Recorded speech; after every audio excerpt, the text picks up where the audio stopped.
Ladies and gentlemen, good afternoon. My name is Matthew Hardman, the G Shock watcher, and on today's episode for a Sunday afternoon, I wanted to jump in and have a look at some unique watches available on the Buyee marketplace. If this is your first time here, please like and subscribe. Really appreciate your support to help us take the channel further. Today, before we start, I'm wearing the porcelain G Shock. Very nice sort of blue watch, and what's nice about this watch is the band specifically is made in such a way that each band will be unique because of its swirl and the way it actually builds the resin. So one of my favorite simpler watches to be able to go ahead and actually wear on a weekend.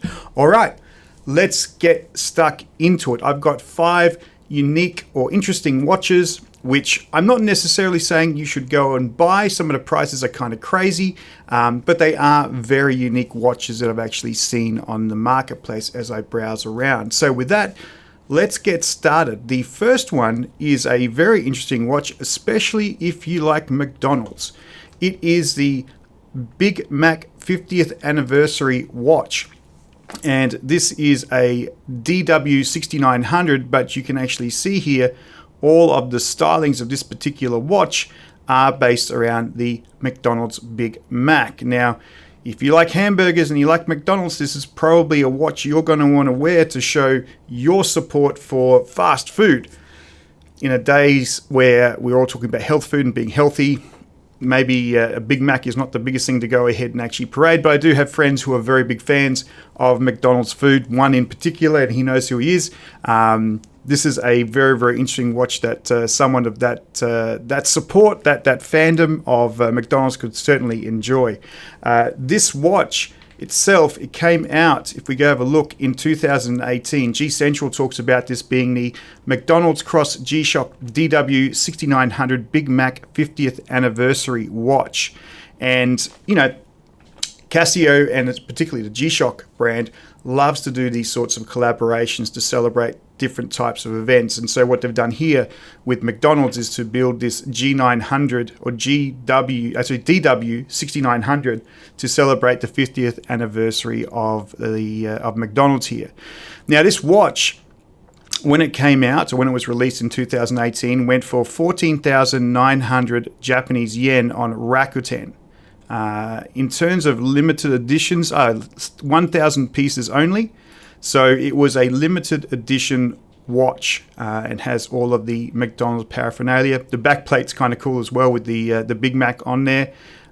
Very interesting packaging. They've obviously done a very, very good job to really highlight that hamburger, that Big Mac sort of view.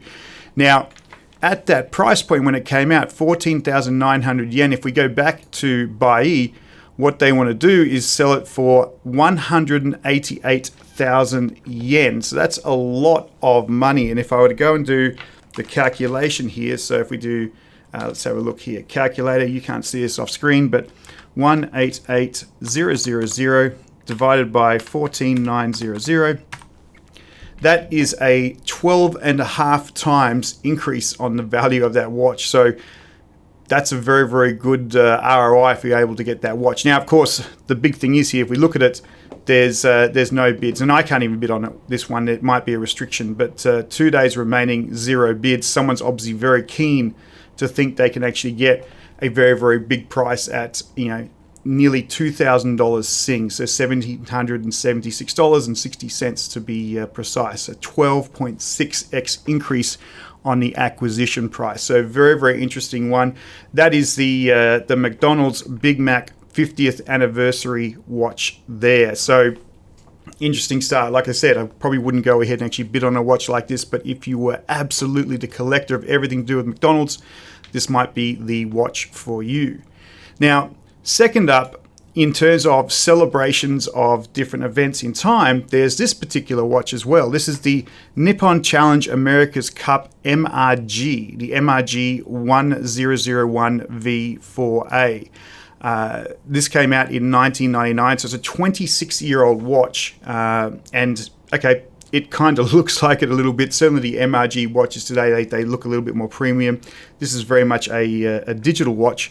But it's a watch which is really about celebrating the team that ran this. And so you can sort of see here the Nippon Challenge America's Cup 2000. So the Nippon Challenge was a team, a Japanese syndicate, which was racing in the races for the America's Cup. Now, to get into the America's Cup, you don't necessarily just put your yacht in the race. There's actually a whole series of different races that will qualify you for the actual race itself. Now, the race which was, I guess, just before the America's Cup, I think is the Louis Vuitton Cup, if I get that right. I know it's got a fashion brand in there.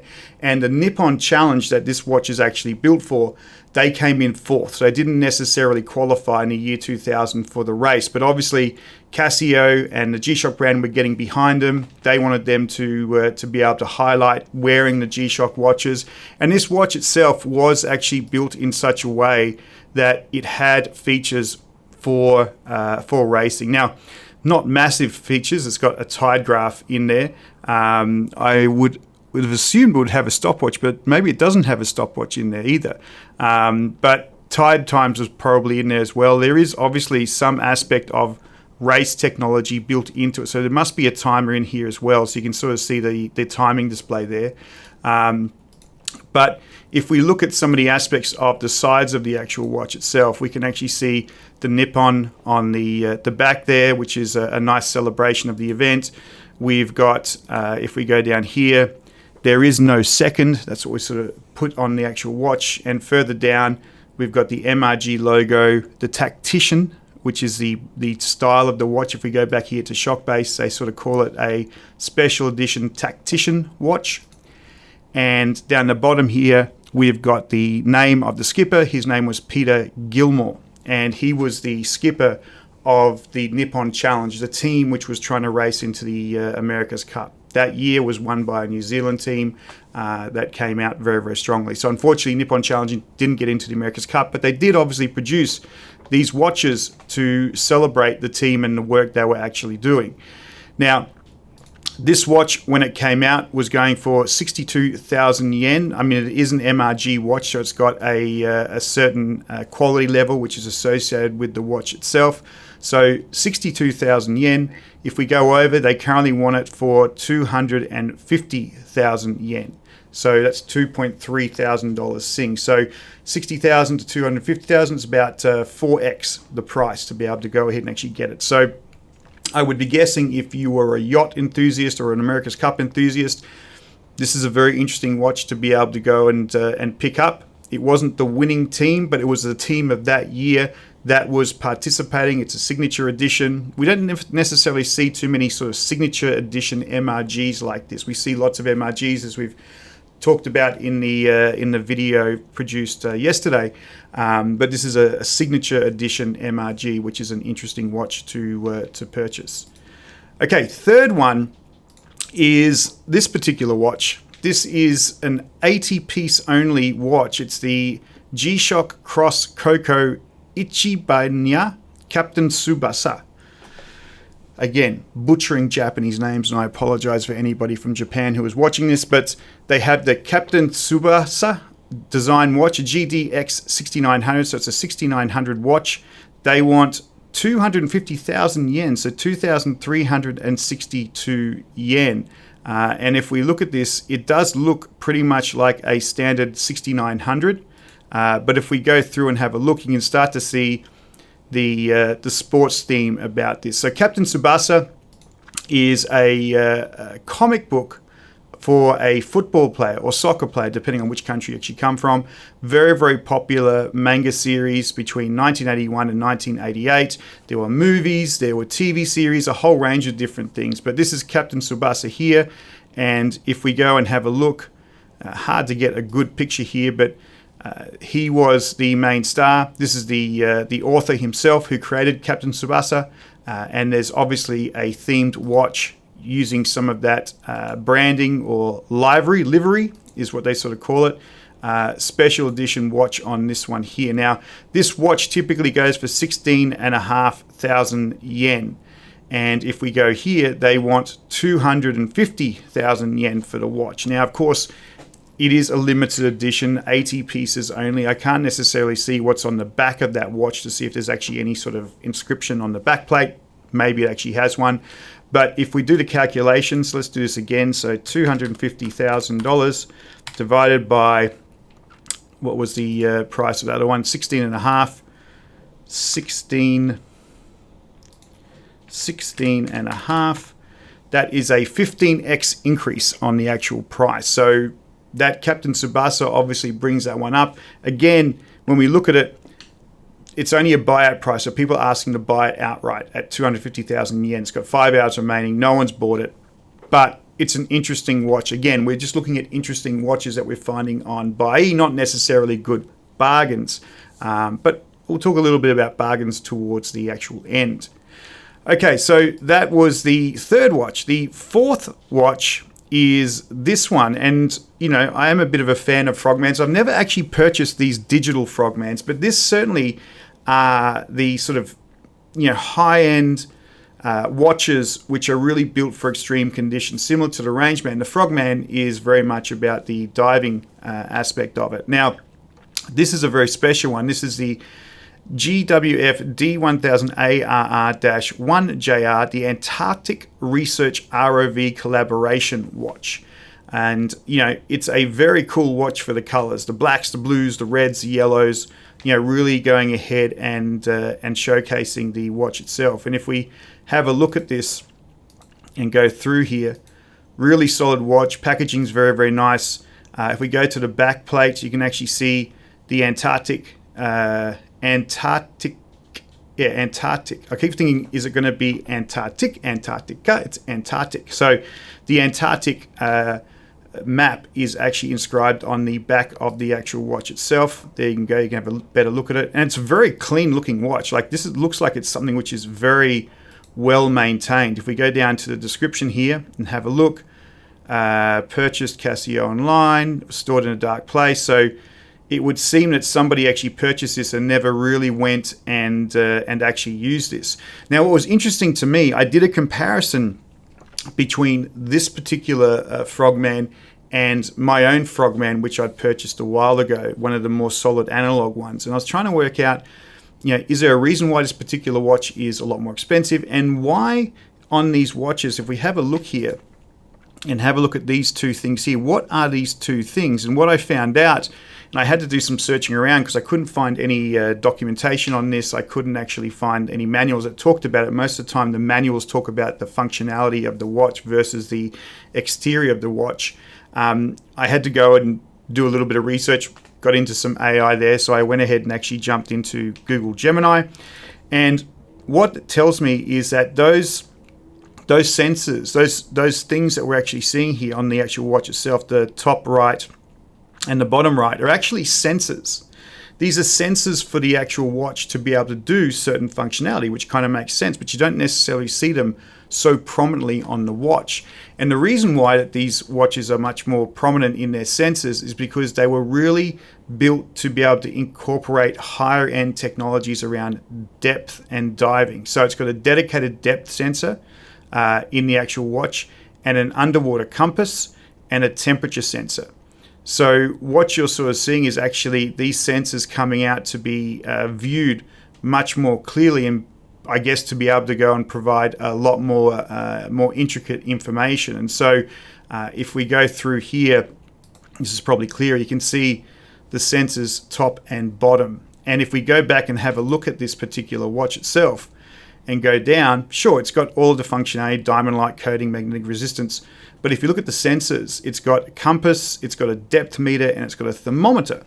Now, of course, you would typically kind of say, well, wouldn't most Frogmans have this particular capability?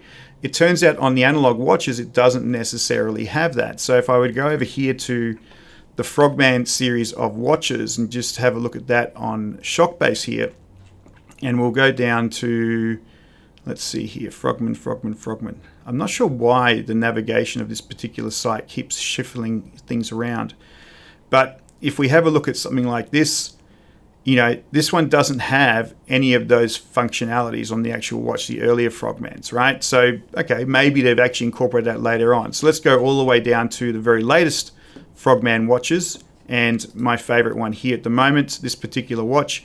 If we go down, it also doesn't have a depth meter or a compass or anything like that. And so it starts to sort of make sense. Those particular watches do have much more advanced functionality. So if we go back and search for those particular watches, which is what we start to see here, I think it is, you start to see that this is where those sensors actually are. So we've got the compass and the depth meter. So these analog watches, the whole intent, the digital watches, the intent of what they're trying to do here is to really build a watch which is there to sort of emulate the dive computer functionality. Now, most people would typically have a dedicated dive computer for the needs of diving. I used to have one when I used to scuba dive as well. It was a fairly bulky thing on your arm, but what they've tried to do here with these G Shocks, these Frogmen, is to go and incorporate those features into the digital watch itself. And so, this is really a dive computer watch that you can go ahead and wear on your arm. Now, it's not the only one on the market. There's a second one as well, the Antarctic Exploration ROV watch. Very, very cool. This one's 200,000 yen. This one is 300,000 yen. At the launch, it was 135,000 yen. So it's between 2.5 in terms of the price of release. But it is a very nice watch, very particular on the colors. In fact, if you look at the aspects on the Shockbase website, they've got a picture here of the ROV, and you can see how the colors are being replicated here. We've got the blacks, the silvers, the reds on there as well. So they've done a pretty good job at making that styling of the particular watch emulate the actual ROV that they're using in the exploration there. So very, very cool watch, very, very unique one. Maybe not so unique that there's two of them for sale. Both of them, again, one of them's got 6 days to go, 0 bids right now. One of them is a buyout. No one's actually purchased it. It'll probably go through from that angle. So maybe the price is a little bit too high on those particular watches. The last one, I think, is a really interesting one. And this is probably one which you would definitely not have seen. It's a custom watch, but it's not necessarily custom one-off. It's limited to 111 pieces. And it's the G Shock Moonlander limited edition. And this one is a custom-built watch. If we have a look at it, what you can see is it's kind of like a Casioak, right? So it's a GA, is it a GA B2100? I'll have to have a look. It's a GM 2100 BB. So let's just try and bring this up on Shockbase and have a look. So GM 2100 BB, GM 2100 BB. And so if we jump into that, this is the actual watch itself. And if we go down, water resistance time. Okay, so no Bluetooth, no tough solar. So it's a fairly standard battery based watch, resin band and casing. But what they've done here on this particular watch is they have replaced the outside. I think that's metal. Was it metal on here before? It might be. It's hard to tell from the actual pictures, but what's interesting is the faceplate.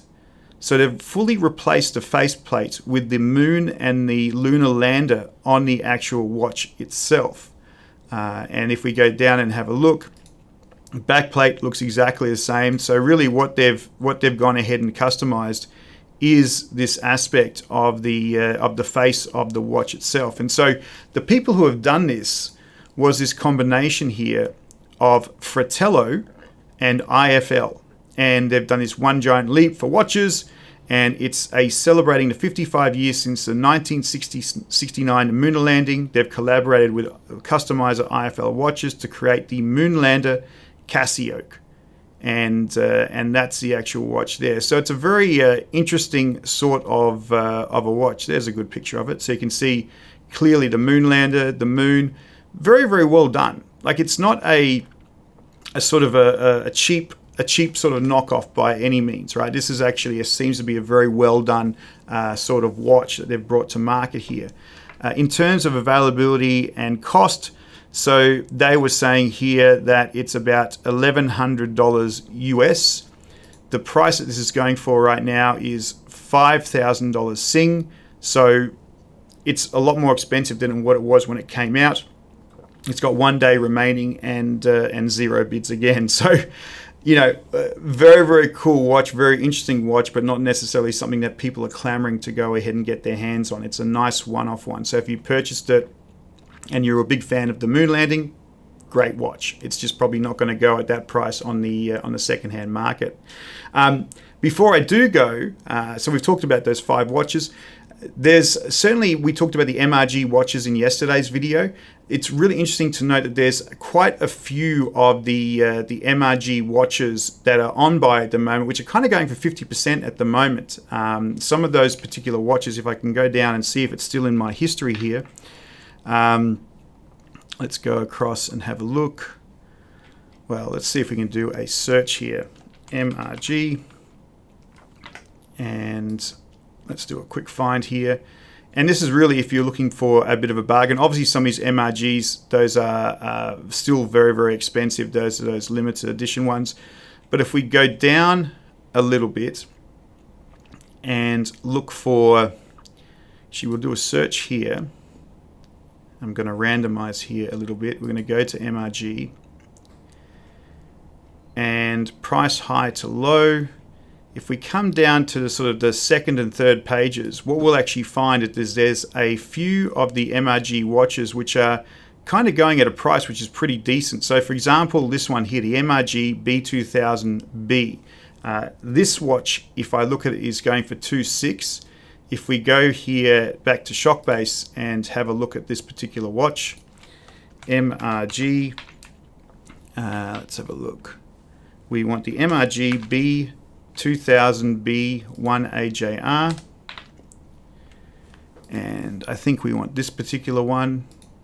That matches up. This was going for 2.6. If we have a look at here when it came out, it was going for around about 4.1. So some of the prices of these MRGs in the second-hand market are about half the price right now. They're older ones, but they're certainly very, very cool looking MRGs. So if you are looking for an MRG and willing to take a risk on the second-hand market, you can probably pick up some pretty decent prices on the MRGs on Buyee. But again, it's always buyer beware. I mean, some of these watches, they're not necessarily looking like they are exactly the watch. This is obviously a image that's been picked up off one of the websites. But when you go down and have a look, some of these ones here, this is a brand new and unused one. This is the actual watch itself. It looks pretty much well managed, well looked after. It hasn't really been used, and it's currently going for $2,600. And this particular watch, I think, is this one here. It was going for $4,199. So there are some pretty decent bargains on MRG watches. So if you're curious about MRG watches and want to know about the really expensive ones, check out the video at the end of this. But good deals, good options to be able to go ahead and find out. So there you have it, ladies and gentlemen, some 5 interesting watches on Buyee. I hope this has been interesting for you. Please, again, like and subscribe. And thank you so much for joining me. Bye-bye.